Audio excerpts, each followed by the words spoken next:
Capsus Sport, dernière sortie de la semaine, en voici la quintessence. Changement de calendrier pour le marathon du Gabon. Initialement programmé les 2 et 3 décembre, la 9e édition de cette course mythique se tiendra finalement une quinzaine de jours plus tard, les 16 et 17 décembre 2023. Cette décision approuvée par les instances sportives internationales et les autorités gabonaises vise à offrir de meilleures conditions aux quelques 18 000 participants attendus. De nouveaux parcours plus compacts seront proposés le dimanche 17 décembre pour les épreuves du 10 km, du semi-marathon et du marathon. Ils permettront de réduire les perturbations sur la voie publique ce jour-là. Toutes les courses habituelles seront au programme.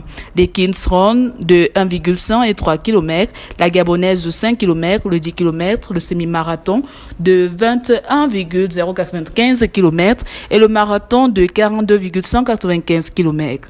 Les circuits resteront identiques le samedi 16 décembre pour les épreuves enfants et la gabonaise, puis le dimanche 17 décembre pour le semi-marathon et le marathon.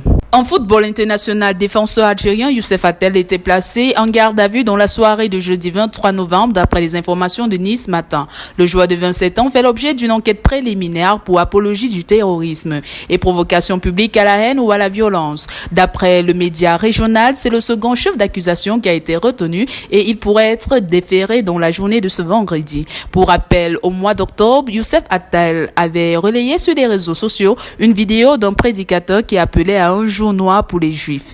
Les débuts des ennuis pour le Fennec qui a vu le maire de la ville de Nice demander des sanctions à son encontre et saisir le club du joueur ainsi que les autorités judiciaires. Une interpellation qui pourrait avoir une incidence sur sa sélection en vue de la prochaine CAN 2024.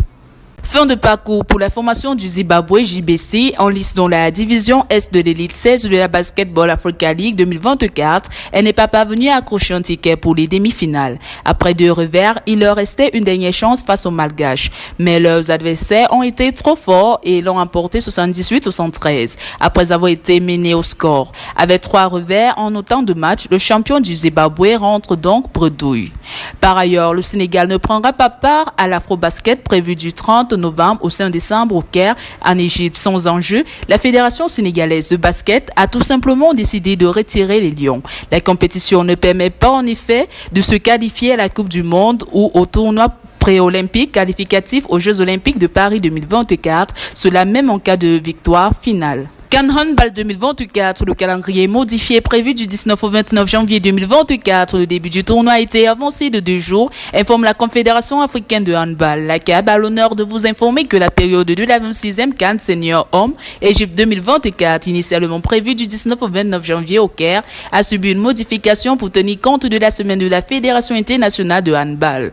La nouvelle date retenue est du 17 au 27 janvier 2024. Un ajustement pour être conforme au calendrier de la Fédération internationale de handball. Voilà qui met un terme à cette édition des Capsus Sport. L'actualité se poursuit sur nos plateformes. Bon week-end à tous.